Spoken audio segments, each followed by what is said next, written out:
Bon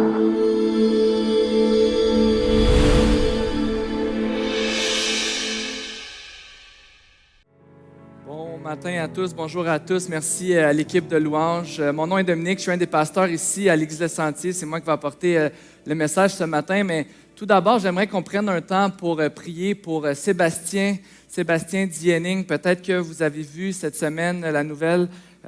Sébastien a eu un diagnostic de leucémie. Donc, une nouvelle difficile pour Sébastien, pour la famille. Plusieurs mois de chimiothérapie devant lui. Donc, Sébastien, on veut prier pour toi ce matin, on veut prier avec toi, on veut prier pour toute la famille. Donc, j'aimerais ça, Église Le Sentier, qu'on puisse se courber et qu'on puisse garder la famille Diening dans nos prières. Courbons-nous ensemble. Seigneur Jésus, on veut te remettre Sébastien entre tes mains aujourd'hui. On sait qu'il est déjà entre tes mains, que tu es avec lui. Je te prie que tu puisses le protéger, que tu puisses le garder et lui donner ta paix, Seigneur. On te prie, Jésus, que tu puisses être avec lui au travers de tout ce long combat contre cette maladie qui commence, et on te prie que tu puisses vraiment, Jésus, lui donner la paix. Et on te prie pour le corps médical. On te prie pour toutes les décisions qui doivent être prises. Notre désir, Seigneur, et on te le demande dans ton nom, c'est que tu puisses guérir Sébastien. On te prie d'être avec Nancy et Anton, les enfants, que tu puisses les accompagner de tes mains, de tes bras d'amour, Seigneur, pendant cette période d'épreuve. Sois avec eux, Seigneur Jésus, et que l'Église Le Sentier, on puisse être une famille pour cette famille dans ces temps difficiles. C'est notre prière, Seigneur, et je te prie vraiment que tu puisses accompagner cette famille dans ces temps d'incompréhension, ces temps difficiles. C'est dans ton nom qu'on te prie, Jésus. Amen. Donc, on continue à prier pour vous, la famille Diening, et puis l'Église, on est une famille, n'est-ce pas? Et quand un membre de la famille souffre, on veut souffrir, on souffre avec la famille. Donc, aujourd'hui, on veut certainement pouvoir être avec vous. Et Sébastien, on prie pour toi à tous les jours. Donc, ce matin, Marie-André parlait on a vu un témoignage de missionnaire. Et puis, Marie-André nous parlait de la mission. On a vu la semaine passée une histoire missionnaire. Aujourd'hui, on a eu le témoignage des Gamaches au camp des Bouleaux. Et Patrick a dit quelque chose d'intéressant, que quand on pense à un missionnaire, oui, on peut penser à des gens qui sont en mission partout dans le monde, dans des pays. On connaît des missionnaires qu'on supporte ici dans plusieurs pays du monde, des missionnaires qu'on supporte au Québec même. Mais Jésus nous a donné une mission à tous et chacun qui est d'aller faire de toutes les nations des disciples. Alors quand on pense à la mission, quand on pense être un missionnaire, d'être envoyé par Jésus pour annoncer pour la bonne nouvelle de Jésus, pour témoigner de ce que Jésus a fait dans nos vies. Dans ce sens, l'Église Le Sentier, chaque croyant, nous sommes des missionnaires appelés à être en mission là où nous sommes.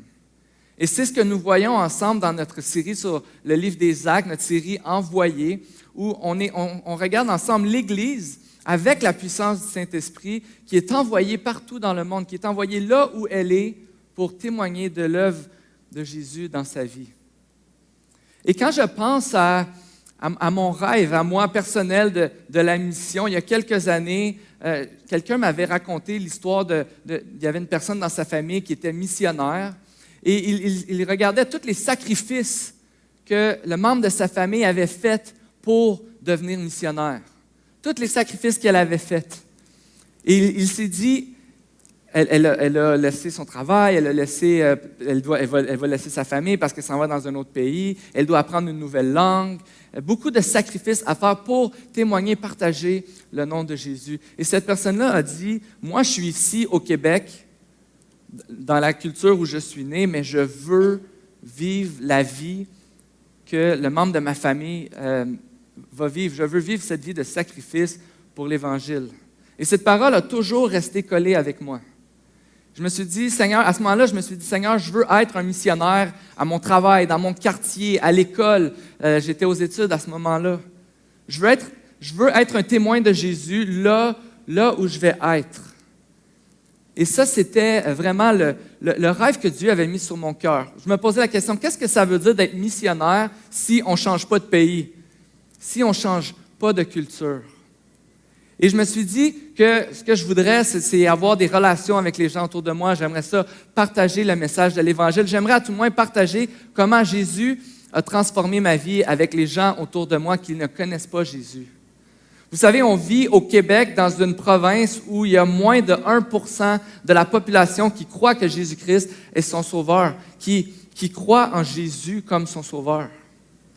Donc, j'avais ce rêve, j'ai ce rêve, mais en même temps, j'aimerais vous partager l'angoisse qui vient avec ce rêve bien souvent quand que je parle de ce désir de partager ma foi avec les autres, quand je parle de ce désir de voir Jésus transformer notre ville, transformer notre province, transformer le monde dans lequel on vit. Il y a autant qu'il y a ce rêve, il y a ce qu'on pourrait appeler peut-être la vie chrétienne idéale où on est en communion avec Dieu, on partage notre foi régulièrement. Mais en même temps, à chaque fois que je parle d'évangélisation, donc de parler de Jésus, de parler de ma foi avec les autres, il y a cette angoisse qui vient. Et dans mon cas, à moi, une des raisons, dernièrement, dans la dernière année, je réfléchissais à ça, puis je pensais à mon voisinage. Puis à un moment donné, il y avait cette parole en dedans de moi qui venait quand je priais pour mon voisinage, quand je pensais à mon voisinage, cette parole qui me disait, ces gens-là ne sont pas intéressés à entendre le message de l'Évangile. Ces gens-là ne sont pas intéressés à parler de Jésus avec toi. Alors que parfois, il y a ce rêve, il y a cette excitation-là, mais ensuite, on regarde le monde dans lequel on vit qui ne semble pas intéressé à l'Évangile, qui ne semble pas intéressé à poursuivre les valeurs du christianisme. On voit toutes les difficultés qui peuvent venir et on se dit, il y a comme cette difficulté, cette angoisse, on se dit que, est-ce que ça donne quelque chose de faire ça? Et on se pose ces questions-là. Quand on parle d'évangélisation, il y a certainement plusieurs difficultés qui nous viennent en tête. Et j'aimerais ça en énumérer quelques-unes que j'ai trouvées en faisant des recherches ou celles en parlant avec des gens. Mais certaines difficultés qui ont été mentionnées par rapport à l'évangélisation, c'est que pour plusieurs personnes, quand on parle de parler de Jésus, quand on parle de la foi, de parler de l'Évangile avec quelqu'un qui ne croit pas en Jésus, pour plusieurs personnes, les moyens qu'ils connaissent pour parler de Jésus semblent complètement déconnectés de leur réalité puis la réalité de ceux qui ont besoin de l'entendre. J'ai déjà vécu ça où j'étais en discussion avec quelqu'un, on parlait de toutes sortes de choses, on parlait même de la foi, et du moment où je lui ai partagé l'Évangile, où il avait besoin que je lui partageais son besoin de connecter avec Jésus parce qu'il était pécheur, parce qu'il s'était détourné de Dieu, c'est comme si il y avait une déconnexion. La personne ne comprenait pas ce que je disais, elle ne voyait pas le besoin qu'elle avait de connecter avec un Dieu dans lequel elle ne savait même pas s'il existait, dans lequel elle ne savait même pas qu'est-ce que je voulais dire quand je parlais de péché. Il y avait une déconnexion entre le message que je lui parlais puis entre ce que la personne ressentait qu'elle avait besoin. Peut-être que quand on parle d'évangélisation, toi, ce que tu entends ce matin, c'est que l'évangélisation dans l'histoire a fait beaucoup de mal aux gens parce qu'il y a souvent, il y a des peuples qui sont venus puis ils ont imposé la religion à des personnes au détriment de ces personnes-là. Et dans ta tête, quand on parle d'évangélisation, tu vois cette action-là d'imposer la foi, d'imposer la religion à quelqu'un d'autre. Peut-être qu'on a de la difficulté avec l'évangélisation simplement parce qu'on manque de compassion envers les autres. Peut-être parce qu'on ne connaît pas beaucoup de personnes qui ne connaissent pas Jésus et on manque de compassion, d'amour. On ne voit pas l'importance de partager la foi avec les gens autour de nous. Peut-être que c'est parce que tu n'as pas de réponse aux questions que les gens se posent. Tu ne te sens pas assez équipé pour répondre aux questions que les gens se posent. Alors, tu ne vas pas oser faire le pas de parler de ta foi aux autres parce que qu'est-ce que tu vas faire quand ils vont te poser une question dont tu n'auras pas la réponse? Peut-être que c'est parce qu'on est préoccupé par plein d'autres choses dans nos vies. Et on oublie tout simplement ou on n'est pas préoccupé par le besoin de partager notre foi. Et je ne suis pas ici en train de nous culpabiliser, mais je suis en train d'expliquer peut-être pourquoi on vit une angoisse, une difficulté quand on pense à l'évangélisation. On vit dans un monde où proposer l'exclusivité de Jésus, c'est-à-dire seulement Jésus peut nous sauver, seulement Jésus peut nous rendre droit avec Dieu, seulement Jésus peut nous apporter le bonheur, seulement Jésus peut nous apporter l'espoir. C'est vraiment pas populaire et attirant de proposer l'exclusivité de Jésus. Et ce que j'aimerais faire ce matin, en continuant dans notre série, dans le livre des Actes, c'est de tenter de répondre à quelques-unes de ces difficultés. Alors, je t'invite à rester avec nous jusqu'au bout. Peut-être que l'évangélisation, c'est quelque chose avec lequel tu as de la difficulté. Peut-être que tu n'es pas un membre de l'Église, tu n'es pas un chrétien, tu es ici ce matin, puis peut-être qu'une des choses que tu reproches aux chrétiens, c'est qu'ils veulent toujours parler de Jésus, puis ils veulent que tout le monde croie en Jésus comme eux. Mais j'aimerais t'inviter ce matin à rester pour que tu puisses voir avec nous, c'est quoi le cœur qui nous anime, les chrétiens, quand on veut parler de notre foi. Si tu as de la difficulté avec l'évangélisation, tu es un enfant de Dieu, j'aimerais que tu restes ce matin pour que tu puisses voir quelle attitude et comment Dieu nous demande d'être une présence dans ce monde. J'aimerais ça, ensemble, on va tenter de donner une clarté, d'exposer la clarté que la Bible nous donne par rapport à l'évangélisation ce matin. Et je vous invite à tourner avec moi dans vos Bibles, dans Acte 4. Et on va continuer ce matin après cette histoire où Pierre et Jean ont guéri un homme, un boiteux au chapitre 3. Et après la guérison, on a vu que Pierre et Jean ont commencé à s'entretenir avec le peuple. Et là, on va voir cette partie dans l'histoire où, alors que Pierre et Jean continuaient à parler avec le peuple, eh bien, les spécialistes de la loi, les chefs du temple, ceux qui avaient le monopole de la religion à l'époque, sont venus pour arrêter les deux apôtres de partager, de propager ce message-là. Et on va commencer par lire les 4 premiers versets. Pierre et Jean parlaient encore au peuple quand survinrent les prêtres, le commandant des gardes du temple et les Sadducéens. Ils étaient excédés parce que les apôtres enseignaient le peuple et annonçaient la résurrection des morts dans la personne de Jésus. Ils les arrêtèrent et comme c'était déjà le soir, ils les mirent en prison jusqu'au lendemain. Cependant, beaucoup de ceux qui avaient entendu la parole crurent, ce qui porta le nombre des hommes à 5000 environ. Donc, tout d'abord, la première chose qu'il faut se dire par rapport à l'évangélisation, par rapport à cette action de partager notre foi avec les gens autour de nous, la première chose qu'on voit, c'est qu'on vit dans un monde qui est hostile à ce qu'on partage notre foi, qui est hostile au message de l'Évangile. Le monde dans lequel on vit n'est pas naturellement réceptif au message de l'Évangile. Et ce qu'on voit ce matin, c'est que ça, ce n'est pas nouveau. Ce n'est pas nouveau à notre époque. C'était le cas pour l'Église primitive. L'histoire qu'on regarde ensemble ce matin, c'est la première fois que les disciples de Jésus, depuis que Jésus est parti, qui est mort, ressuscité, qui est parti rejoindre Dieu au ciel, c'est la première fois que les disciples vont rencontrer de l'opposition. C'est-à-dire qu'on ne les laisse pas partager leur foi librement. Et les chefs religieux sont fâchés, ne sont pas contents que Pierre et Jean continuent à partager le message qu'ils croyaient qu'ils avaient arrêté en tuant Jésus.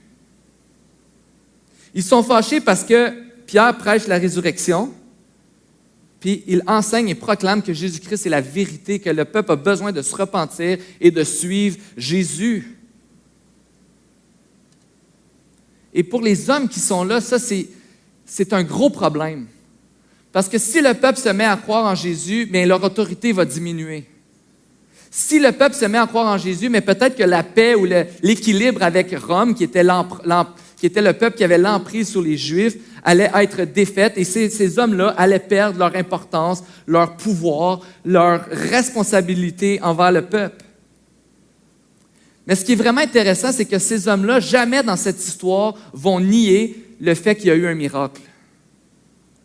Ils ne disent pas « Hey, arrêtez les gars, c'est pas vrai, il n'y a pas eu de miracle, vous êtes en train de conter un mensonge. » Ils sont juste en train de dire, ils vont seulement leur dire de ne pas parler de Jésus aux autres, de ne pas partager cette nouvelle doctrine.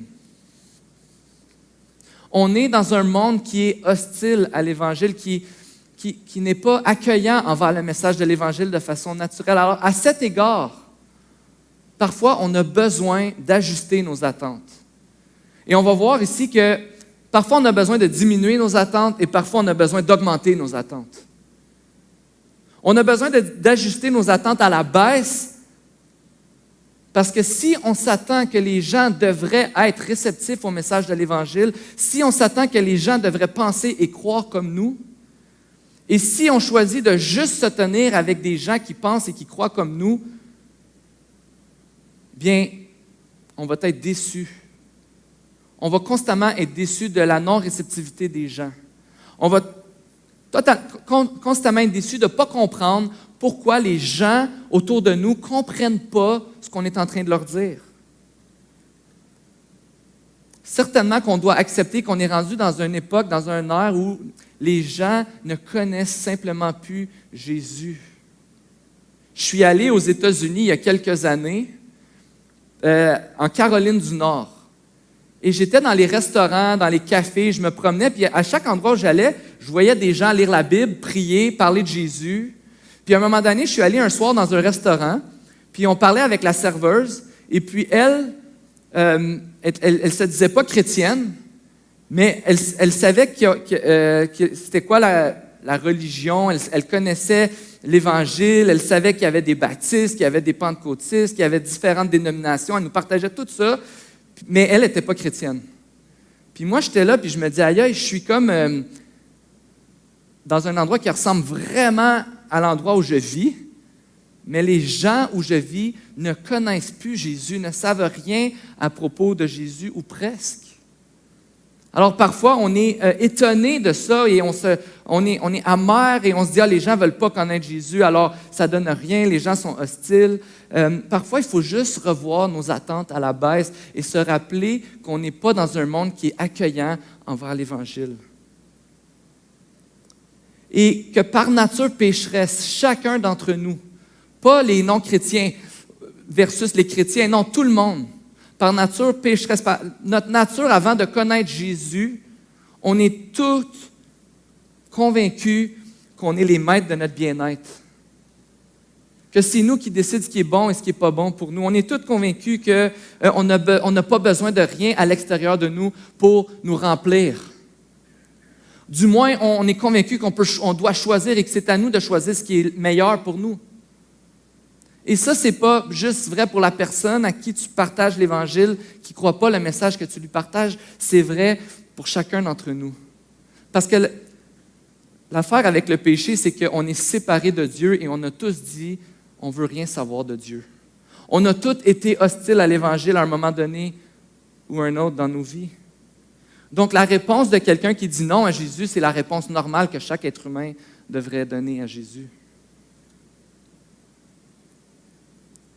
Donc, on ne doit pas partager l'Évangile avec l'attente qu'on va convaincre les gens. On ne peut pas convaincre les gens. Ce n'est pas la motivation que Dieu devrait nous donner. Et pour quelqu'un qui aime avoir des résultats, quelqu'un qui aime qu'on lui dise hey, « c'est beau, tu as fait une bonne job », bien, des fois, c'est difficile de dire « Hey, je suis en relation avec quelqu'un, je partage l'Évangile, la personne ne veut rien savoir. Peut-être que c'est ton enfant depuis des années, un ami, un collègue, quelqu'un autour de toi. Puis là, tu ne vois pas de résultats, puis tu es découragé. » Mais on ne peut pas et on ne doit pas partager l'Évangile avec l'attente qu'on va convaincre les gens. On ne peut pas partager l'Évangile seulement quand on est convaincu que la situation va être favorable. Dans le sens que seulement quand c'est des gens que je sais qui vont répondre, qui vont être favorables à entendre le message, ce n'est pas toujours le cas. On ne peut pas vivre avec cette attente que les gens pensent comme nous. John Tyson, un pasteur new-yorkais qui a écrit, qui a fait le cours de Missional Life, a dit « Nous sommes certainement dans un monde qui est loin d'être favorable au message de Jésus crucifié pour nos péchés.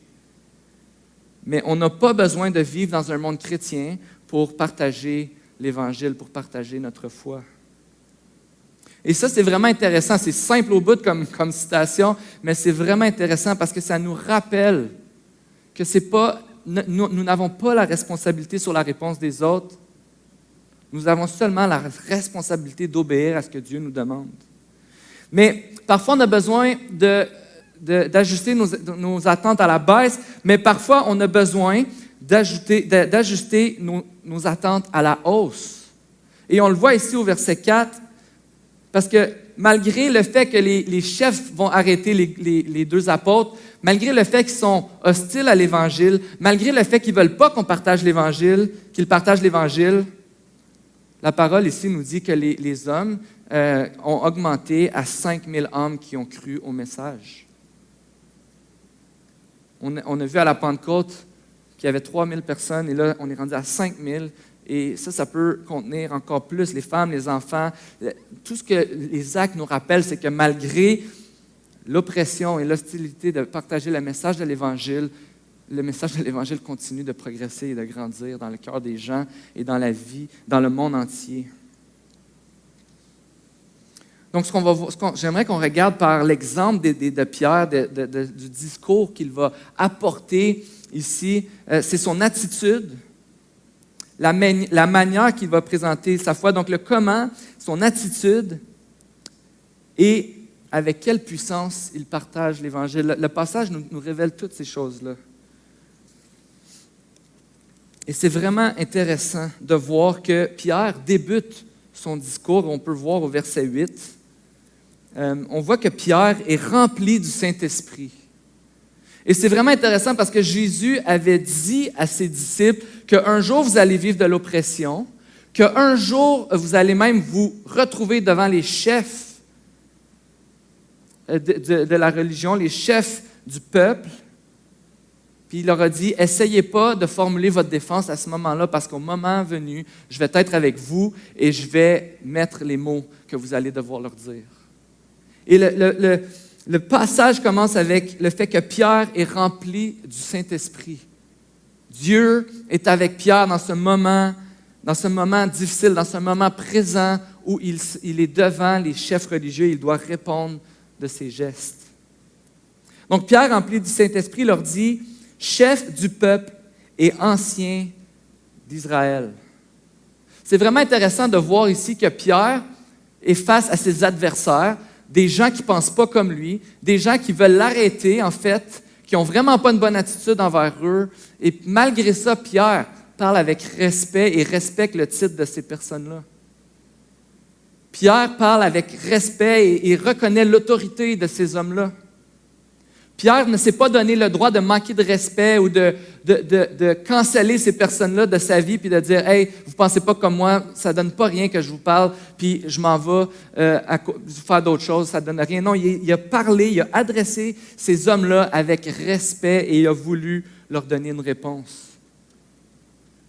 Chef du peuple ancien d'Israël, on nous interroge aujourd'hui sur un bienfait accordé à un infirme, afin que nous disions comment il a été guéri.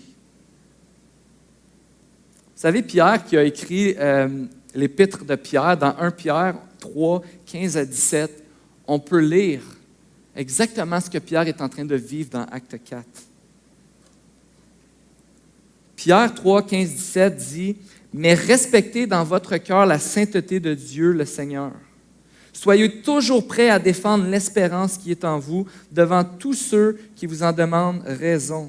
Mais faites-le avec douceur et respect, en gardant une bonne conscience, afin que là même où ils vous calomnient comme si vous fassiez le mal, ceux qui critiquent votre bonne conduite en Christ soient couverts de honte. En effet, il vaut mieux souffrir, si telle est la volonté de Dieu, en faisant le bien qu'en faisant le mal. » Ce que Pierre est en train de nous dire ici, c'est qu'il nous invite à considérer toute notre vie au complet comme étant une vie où on est en train de présenter l'Évangile en parole et en action. Pierre est en train de dire, dans le fond, là, ce que Pierre dit, puis il le dit au boiteux dans Acte 3, on n'a pas d'argent, mais ce qu'on a, on veut te le donner. Au nom de Jésus, lève-toi et marche. Pierre est en train de dire, et ici dans 1 Pierre, ce qu'on voit constamment, c'est que l'importance de vivre une vie où on fait le bien, l'importance de vivre une vie où on considère les autres et on bénit les autres, l'importance de constamment faire le bien, peu importe que la situation soit favorable ou non, d'aimer ceux qui nous aiment, mais aussi d'aimer nos ennemis, d'être attentif aux besoins autour de nous et d'être la présence de Dieu dans le monde pour les gens qui ne connaissent pas Jésus. Et Pierre, c'est ce qu'il va dire aux chefs religieux ici. On nous interroge pour un bienfait qu'on a fait et vous voulez savoir comment cet infirme a été guéri. C'est au nom de Jésus qu'il va dire qu'on a fait ce bienfait. Et Dieu nous appelle, chacun d'entre nous, quand on considère ce désir à partager notre foi. C'est pas comme si on vivait notre vie, on travaille, on va à l'école, on mange, on vient à l'église, et là, là j'évangélise, là je fais ci, là je fais ça. Puis souvent, on a cette tendance à compartimenter nos vies. Mais Jésus nous a invités à être dans un monde où toute notre vie est le champ missionnaire que Dieu nous a donné. Et Dieu nous appelle à vivre des vies qui vont susciter des questions autour de nous. Pourquoi vous avez fait ça? Qu'est-ce qui vous a fait ça? Comment ce gars-là a pu être guéri?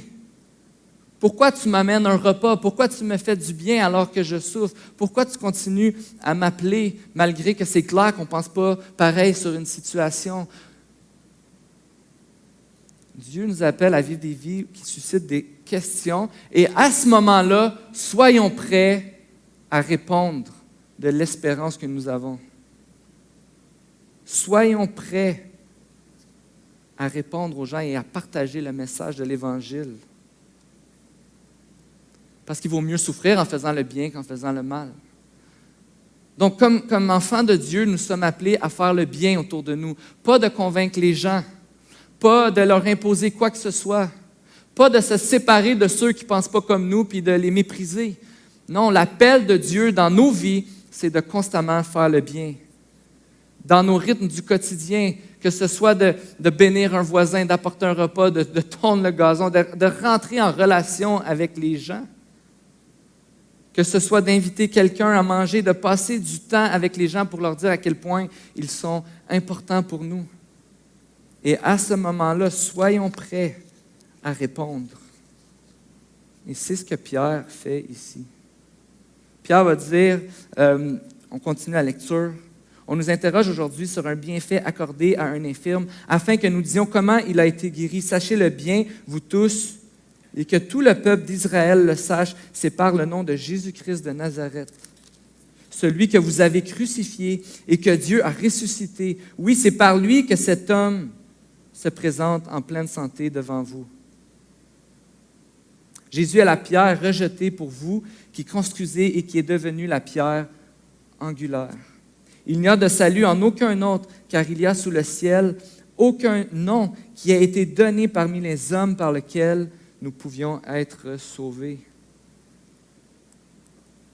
Pierre prend le temps de répondre à ces hommes et il va leur dire une bonne nouvelle. Mais pour qu'il y ait une bonne nouvelle, il doit y avoir une mauvaise nouvelle. La bonne nouvelle est toujours une réponse à une mauvaise nouvelle.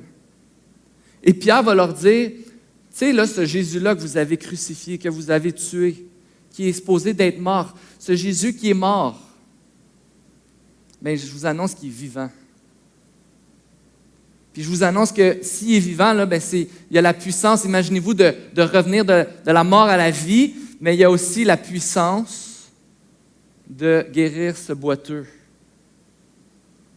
Donc, Pierre est en train d'inviter ces hommes, littéralement ceux qui ont crucifié Jésus, à se repentir de leur hostilité envers Jésus et de voir l'évidence que Jésus est vivant et que Jésus est tout-puissant et que Jésus a cette possibilité-là de sauver des vies. Vous êtes coupable d'avoir tué Jésus. C'est peut-être pas une bonne phrase à dire à quelqu'un aujourd'hui. « Hey, tu es coupable d'avoir tué Jésus, tu veux savoir c'est quoi la bonne nouvelle? » Mais peut-être que, par exemple, on a besoin d'expliquer aux gens pourquoi Jésus est allé sur la croix. Et si Jésus est allé sur la croix, c'est parce que nous avons rejeté Jésus, parce que nous nous sommes rebellés contre Dieu et parce qu'on a complètement abandonné Dieu et on a décidé pour nous-mêmes ce qui était bon à la place de Dieu. Et on voit un monde rempli de souffrance, un monde rempli de rébellion, un monde où il manque complètement d'amour les uns envers les autres, un monde où on voit qu'il ne fait pas toujours bon y vivre. Eh bien, ça, c'est la conséquence du péché. C'est le péché dans le monde qui a fait ça. C'est notre rébellion contre Dieu parce qu'on n'a pas écouté ce que Dieu disait qui était bon. Alors, qui a mis Jésus sur la croix? Mais c'est toi et moi. Et Pierre raconte cette mauvaise nouvelle-là, mais il dit Jésus est vivant, Jésus sauve et Jésus guérit. Et cette action-là que vous avez été témoin, c'est pour que vous soyez témoin que Jésus a la puissance de faire ce qu'il dit. Jésus est ressuscité.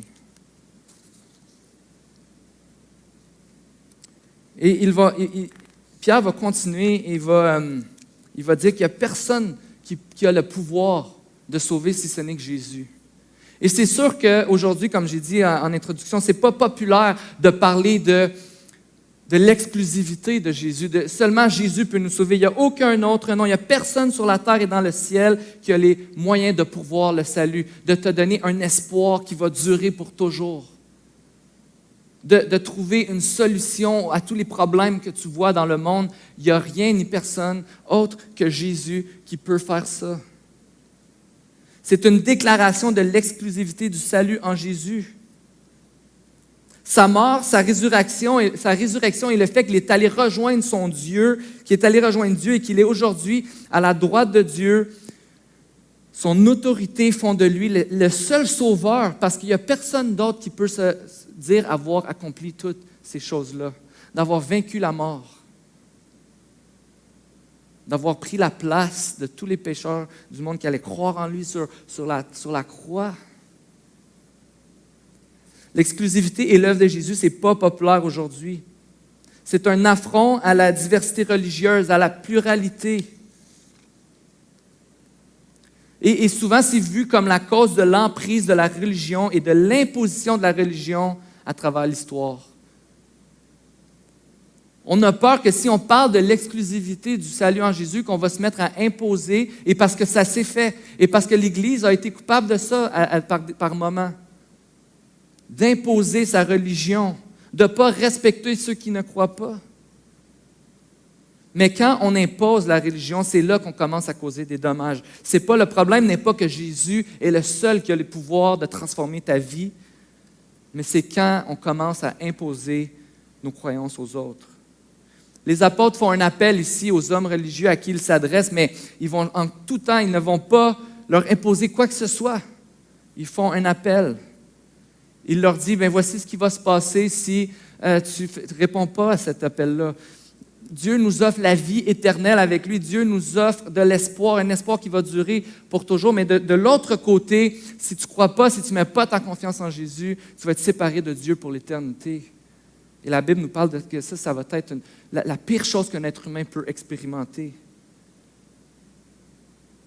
Ce qu'on peut voir dans ce passage, c'est encourageant parce que Pierre et Jean se font dire « Partagez plus votre foi, vous n'avez pas le droit de faire ça, laissez faire, on ne veut plus jamais vous entendre. Puis la prochaine fois que vous allez le faire, ça va peut-être être pire que juste un avertissement. » Parce que vous savez, les hommes religieux avaient vu le miracle, ils voyaient que le peuple était content de ce miracle-là, ils rendaient gloire à Dieu pour ce miracle-là. Ils ne voyaient pas comment ils pouvaient punir Pierre et Jean. Mais on dit, la prochaine fois que vous allez faire ça, là, ça va être plus grave.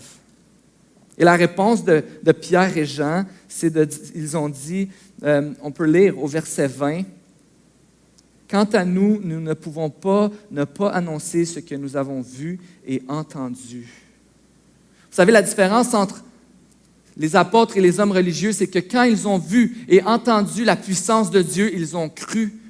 Et cette puissance les a transformés. Et ça a transformé complètement leur vie. Et je vais demander à l'équipe de louange de venir me rejoindre. Ils ont été témoins. Et ce témoignage-là de Jésus qui est mort et qui est ressuscité a transformé leur vie, alors que pour les hommes religieux qui ont été témoins de la même puissance, ils n'ont pas vu et ils n'ont pas entendu. Et c'est le seul moyen qu'on peut être sauvé, c'est si on voit et on entend réellement Jésus et ce qu'il a fait pour nous. Jésus est l'expérience qui change une vie. les hommes étaient étonnés de voir que c'était les apôtres qui leur parlaient avec autant d'assurance et de conviction, parce que c'était des hommes du peuple qui n'avaient pas reçu d'instructions religieuses comme eux avaient reçu. Mais Jésus, Dieu, était avec eux. Parfois, on regarde le Nouveau Testament, on regarde les apôtres, on regarde Paul, on regarde Pierre, puis on dit hey, « si j'étais courageux comme lui, si j'étais instruit comme lui, si j'étais… » Vous savez, on a la même puissance qui est en nous, qui était en Pierre à ce moment-là. En fait, l'exemple des apôtres est un exemple pour nous parce que ces hommes étaient des hommes ordinaires, mais qui avaient un Dieu extraordinaire en eux qui les accompagnait à partager l'amour de Jésus. Dieu ne nous appelle pas à donner plus que ce qu'on a reçu. On a reçu l'amour de Dieu, Dieu nous appelle à aimer notre prochain. Dieu nous appelle à partager comment cet amour a transformé nos vies. Parce que Jésus est l'expérience qui change une vie. Quand on fait l'expérience du salut en Jésus, Jésus change notre vie. Jésus est l'expérience qui change une vie. Vous savez, je vous partageais ce rêve d'être en mission dans mon quartier, d'être en relation avec les gens autour de moi. Parfois, pour moi, des actes de juste inviter quelqu'un pour un repas, quand c'est permis, évidemment, c'est juste, là, c'était difficile pour moi. Hey, qu'est-ce que je vais dire? Comment je vais parler? Est-ce que je vais parler de Dieu ce soir ou non? Est-ce que je suis fidèle si je le fais ou si je le fais? Je me posais toutes sortes de questions, toutes sortes de peurs. Est-ce que les gens vont être intéressés de passer du temps avec moi? Toutes sortes de craintes. Mais du moment qu'on sort de notre zone de confort et qu'on se met à aimer les gens, qu'on se met à accueillir les gens, ce n'est pas à propos de moi, puis à propos de ce que je vais faire, puis de ce que je vais bien faire, mais c'est à propos de Dieu qui m'a aimé et qui veut que j'aime les autres en retour.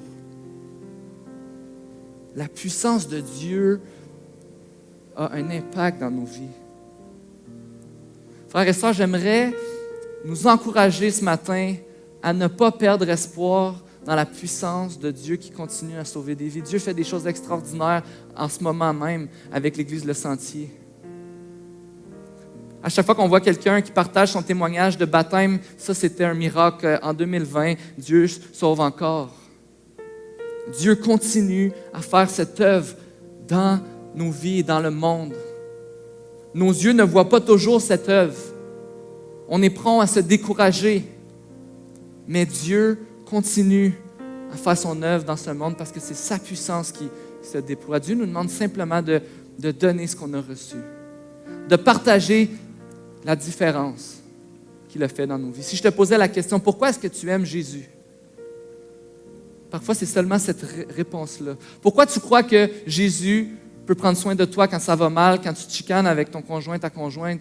Pourquoi tu penses que Jésus fait une différence dans ta vie à ce moment-là? Peut-être que c'est juste ça que tu peux partager avec quelqu'un autour de toi.